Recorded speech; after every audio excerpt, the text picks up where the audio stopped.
Hi, welcome to another edition of Meet the Mayor. This morning we're going to talk about a whole bunch of things, bring you some updates and talk about the water quality, etc. And luckily we have the mayor this morning with us again. He always comes back. I don't know why. But Good morning, John. good to see you.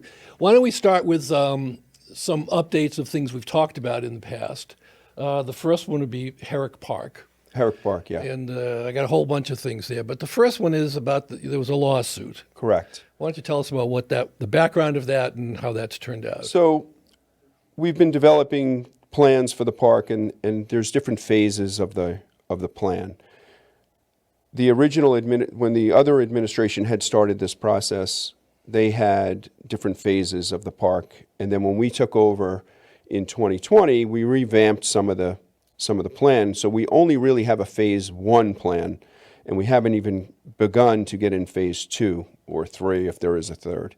So we started with phase one, and that was to redo the softball field and the tennis courts and the basketball courts, which were all in disrepair, falling apart. And actually, the basketball court, in my opinion, was very dangerous because of obvious reasons. And the tennis courts were the second most dangerous thing. But with the tennis courts, we were at least able to patch them the first couple of summers.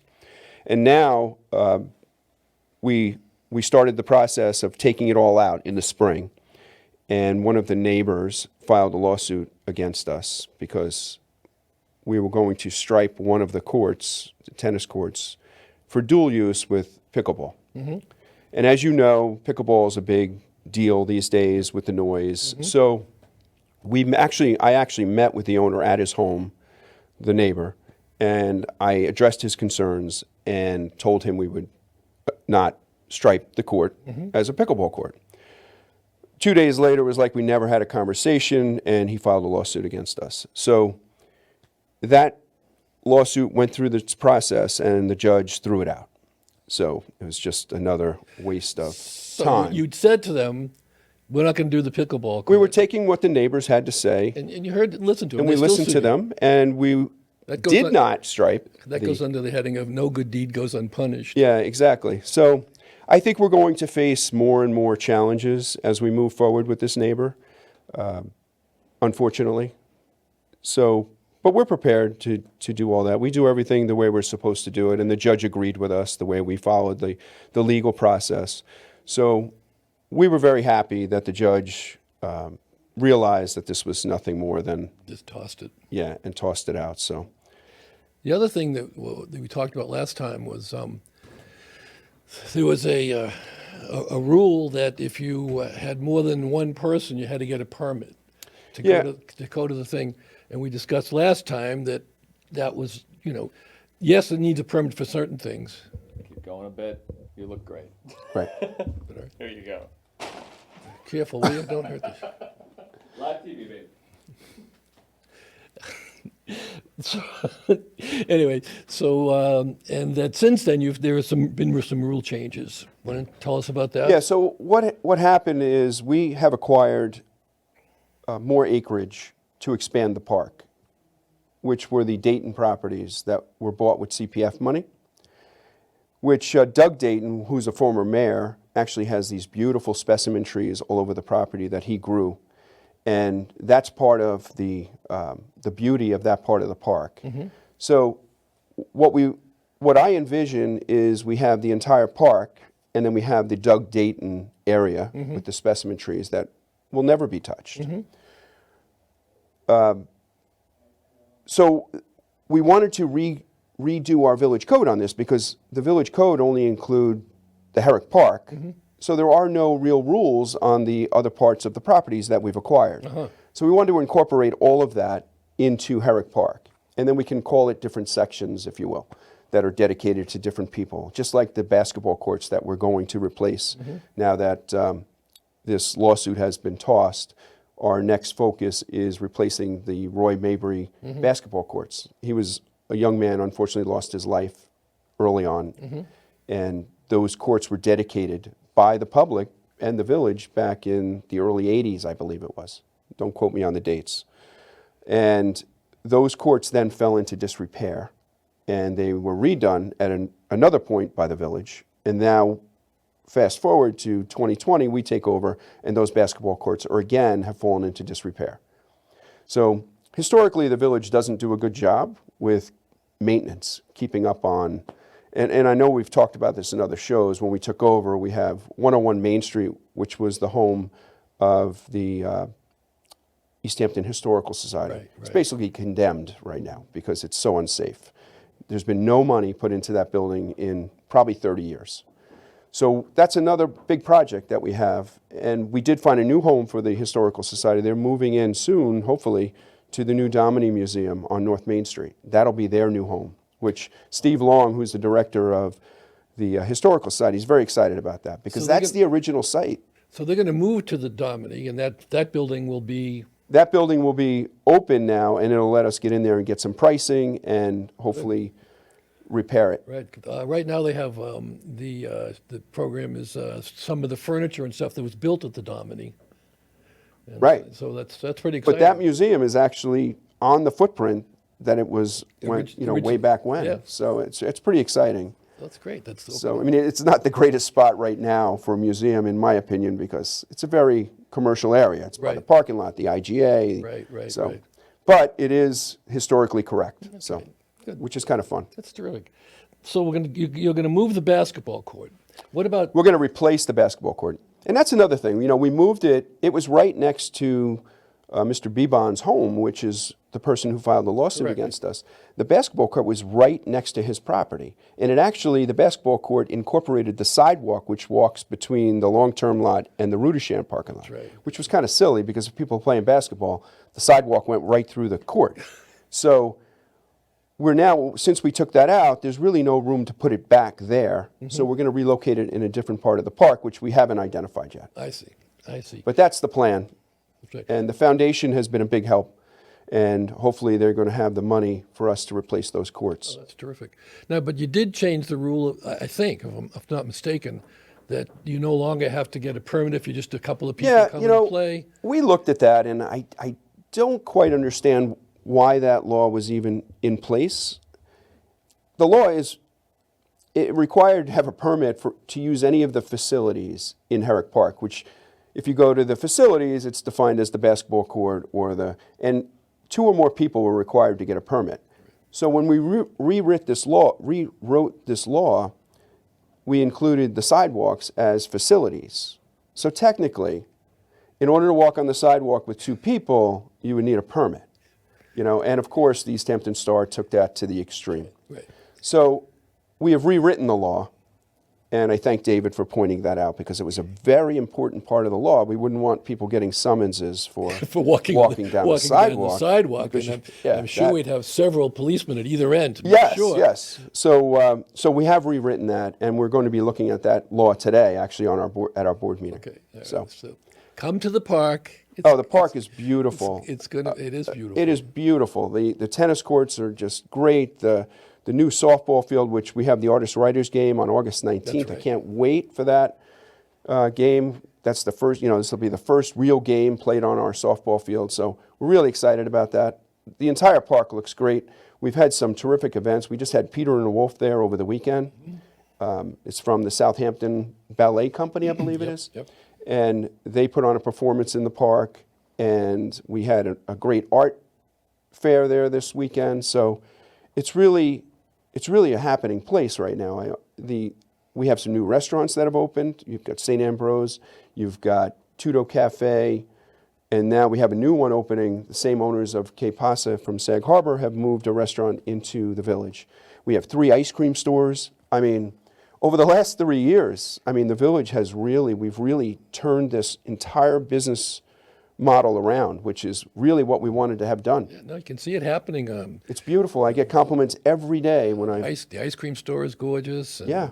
across the Yeah, street. Tom Cooper did a great job on that. We worked very closely with Tom, and he had great ideas, and we really wanted to make that happen for the community. And we had to change a few laws and pass a few codes, but we got it done, which I was really excited about. Yeah, well, that corner now has come alive. And unfortunately, I spent quite a bit of time there. Well, the other thing is you're also you're going to have the writers from the library there. Yes, that was the other, when I was campaigning, I wanted to have Guildhall events in the park. I wanted to have the library have events in the park. Really, any charity organization within the boundaries of the village, I really encouraging them to use the park for their events. And the artist, it's not the artist, it's the Authors Night. Authors Night. So Authors Night, which had been moved around the All township over the for place. years, I approached Dennis, the director, and really begged him to bring it to the park. He didn't think our facility was big enough, but the park is huge. Yeah. It's 8-something acres. Yeah. We have plenty of parking. So last year was the first year he did it, and it was a huge success, and people seem to really love it in the park. And it's much more accessible. You know, people park and they can walk in, and then the following day he uses the same event for their children's fair. That's right. So it's just a wonderful weekend. We can't wait for that weekend too. There's so many exciting things this summer. It's like, No, that's and terrific. it's already half over, which is kind of I can't believe kind of it. frustrating. It really is. It's the best time of year. You know, I got a call the other day from a good friend who has a business in the Rudishan parking lot, and he said, you know, I think we might have overdone this because you can't find a parking spot, and it's a beach day. Well, normally beach days, there's plenty of parking in town, but there's not this summer. So I said, well, Bob, I think we have a good problem here. So We'll take it. let's evaluate it next summer. We'll take that. Yeah. We'll deal with that. Much better to do that. Okay, Herrick Park, we've been covered. How's the ambulance and EMT going since all the major I'm happy to changes? report that the ambulance is doing very well. In fact, you know, we have staff meetings every Monday morning, and I'm updated on the weekly reports. So I measure the ambulance in two categories. One is response time, and the other is whether we provide the ambulance or another agency provides the ambulance, which we call mutual aids. So the two categories is basically how it works is when you call an ambulance, what we call a fly car is the first car out. And that's with a paramedic. He's by himself, comes right to your house. He starts immediate medical care. Then the volunteers put together the ambulance and bring it to the scene to transport. So the first response time in my mind is how quickly we can get you medical care. So as soon as that paramedic is on scene, that stops the clock on that particular important category in my mind. Terrific. The second category is whether we are bringing our own ambulance or we have to rely on another jurisdiction. So that has improved dramatically. So if we went back in time, and this is because we've added paid EMTs. So paid EMTs, if no volunteers show up, they bring the ambulance, and then the two paid providers bring the patient to the hospital. So in 2021, I took over in 2020, September. So in 2021, we introduced paid EMTs in May. So I'm sorry, let me back up.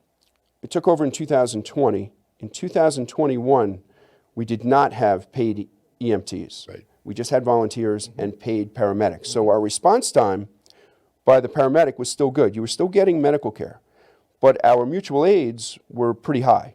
So in 2021, we had 41 times out of 1,000 calls that we had to ask another agency to provide an ambulance.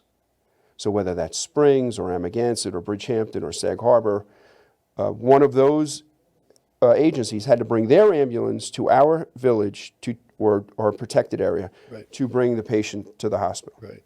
So then in 2022, I instituted paid paramedics, and paid EMTs, and that's when some of the volunteers resisted. However, at the end of that year, our mutual aids were 21 times. So dropped in half. So we cut it in half. Wow. So this year, right now, because of all the controversy during the first part of the year, we're on target to do the same thing, but it's going to get another 21, but it's going to get better as we move forward because now all the controversy has stopped. We have brought in more drivers, we've brought in more EMTs, we have more paid personnel, so it's really working very well. The morale in the department is terrific. Good. So I'm really happy that we did this for the right reasons. We had to go through some turmoil to get there. I mean, I just want people to realize if I didn't think this was the right thing to do for the public, I certainly wouldn't have taken on this battle and had all of this discontent going on if it wasn't, in my opinion, necessary. So, Yeah, change is, it's very difficult for a lot of people, and it's very entrenched. So it's hard to see sometimes that you're doing it.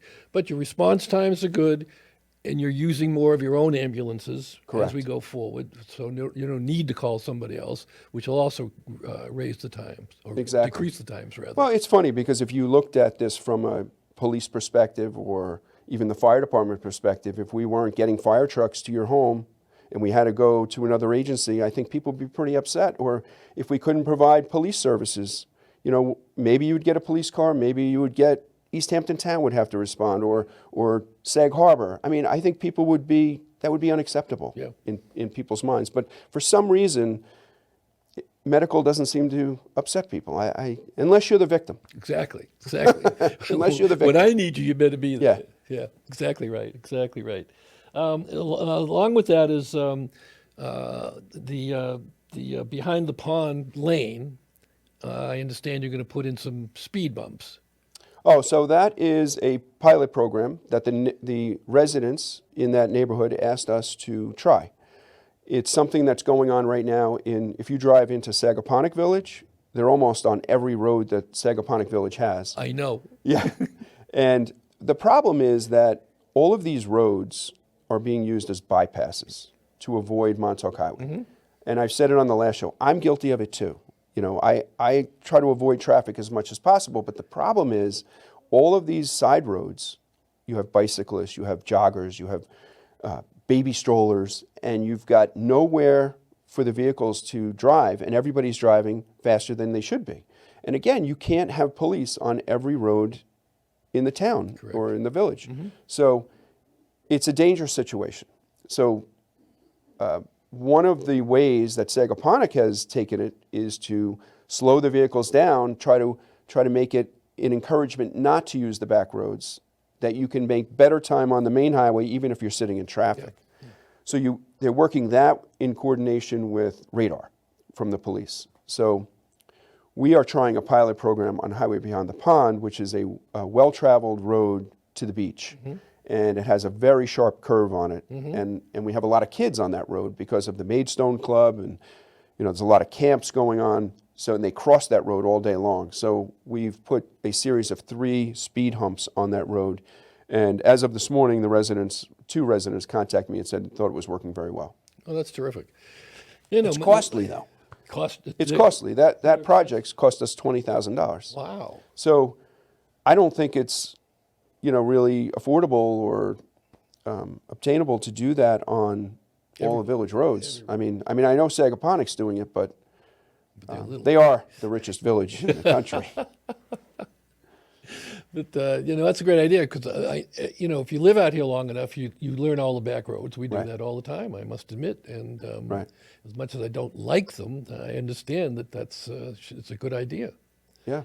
The other thing is, I know, speed cameras. We talked about that once. Anything going on with that? Well, that goes hand in hand with with the speed humps. Like, I don't see the necessity to have the speed humps if the state would allow villages and towns to deploy speed-activated cameras, and very noticeable, signed, could even be on a trailer. I've been doing some research on it, and if we can get state legislation passed, which I'm going to talk to Fred Thiel about, we could have our own speed cameras, which would be a deterrent on people using the back roads as a bypass.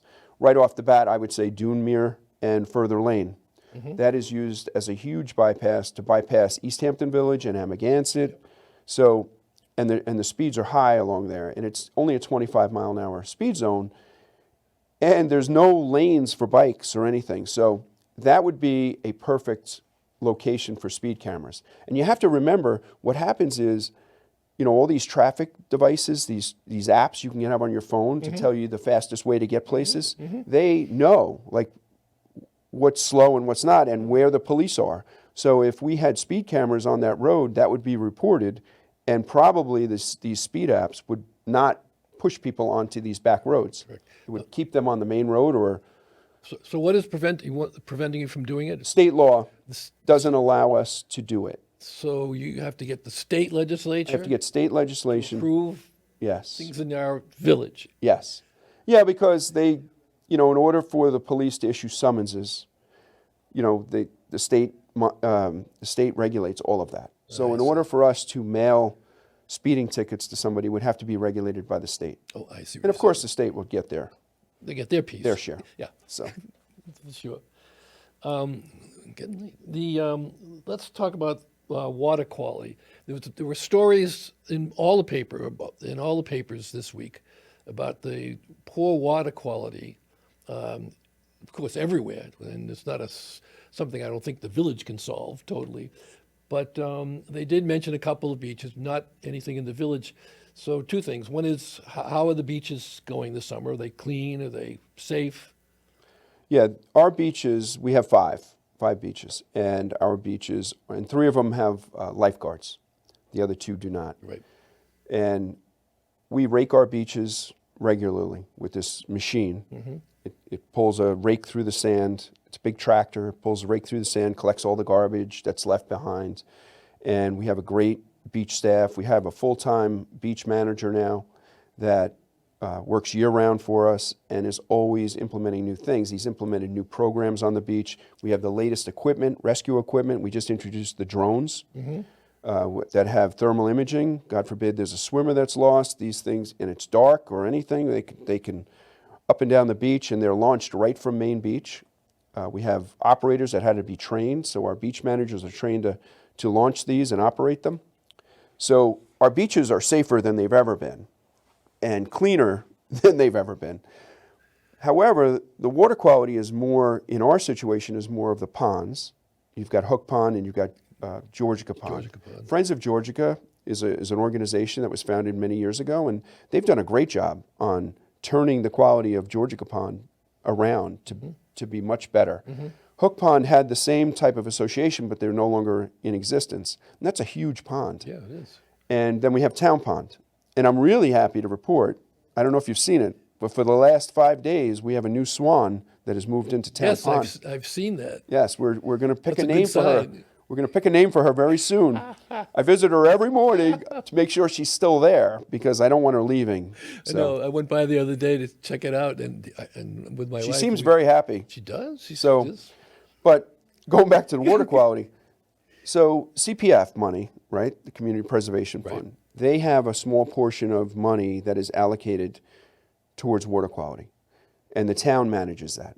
But it's a very small percentage of the overall fund. Mm-hmm. It's a 20% water quality can come out of that a year, and that's dispersed by the town board. So, but that's a small amount when water quality is probably our number one. Now that the CPF was a wonderful thing. Fred Thiel did a great job instituting that. And we've preserved hundreds and hundreds of acres. And when I say we, I mean mostly the town. Mm-hmm. But we've done quite a bit in the village too, preserving open space. But now it really needs to focus on water quality. We have, in the village, we have cesspools that are in the water table along Egypt Lane. We have cesspools around the pond. So to get a little more out of, more than 20% would be huge for us. The central sewer system, that would take all of that waste from our stores and put that into a central sewer system and would just be fabulous. And that money could all come out of that CPF money if we didn't have that 20% only. And I've approached Fred Thiel about this and the other supervisors on the... Is this another state thing that has to be? Or yes, this has to be, it's so the another state. So the state controls this again. Yeah, because the CPF's only for the 5 East End towns. Right. So, and that was state legislation that Fred Thiel was able to get passed. So in order to change it, it has to go back through the state to get it changed. But it's a huge importance because that's really what's going to affect us. If we don't have water or our ponds are polluted and eventually the oceans are polluted, we will not be a tourist destination any longer. And everything will fall apart. So water quality is the most important thing. And our drinking water, I mean, that's huge, obviously. So we have to work on all of that, and we need more money. So you have to go back with Fred. Correct. That's to address the CPF. That's the CPF. But there was another thing in the works that the county was working on. Bridget Fleming had introduced legislation, and Bridget has done a great job for the East End of Long Island. And she proposed a bill for the county legislator to pass that would take sales tax. Right. It would add a little percentage of sales tax, 0.2%, I think. and then that money would be earmarked for water quality, Right. sewer systems, cesspools, you name it. And it didn't pass through the legislature. And it was only to put it on a referendum That's right. for the voters in November to vote, and they still wouldn't put it on. It's very disappointing. I think they made a huge mistake, And it was along party lines, as I remember. which is silly because And we're that's all what- drinking the same water, so that's the part I it really- shouldn't be a party lines that's the part decision. that's the part I don't understand. I don't either. But Bridget pushed and pushed, and I know the legislator from Southold also pushed. Al, I can't think of his last name offhand, but they do the best they can, but they're outnumbered. So, That's too bad. and it shouldn't be that. It shouldn't even come to party lines. But you also, there's also a uni bill that you're drafting. Yeah, we're working part on that with Fred Thiel, Mm-hmm. and that's again to expand the purpose of the CPF for parklands, water quality. It's another avenue that we're hoping that we can attain, because in the village we don't have a lot of open space to buy, and we have an agreement with the town that you probably realize that the village generates a lot of the CPF money because of the cost of the sales in the village. Right. So we have a guarantee that we get 10% of that fund back to the village. So we have about $20 million sitting in an account Right. that we don't really have anything to spend it on because we don't have any open space to buy. But if I could use that money for water quality, it would go a long, long way. All right. So we have to fight all about this. We have Yes. to keep after this. Again, this is all state legislation, so. It's so critical to everybody. It's not And that's why Fred Thiel is such a good friend, and it's important that we have a man like him up in Albany fighting for us, because if you don't have someone like that, we'd be in big trouble. total. I think we just ran out of time. That's it. Thanks for joining us. It goes pretty quick, doesn't it? Yeah, it does. It's a lot of great Mary, topics. Thank you for coming again. And, Thank you. We'll do it again next month. That's great, John. Thank you. So long. Take care. Bye. Bye now.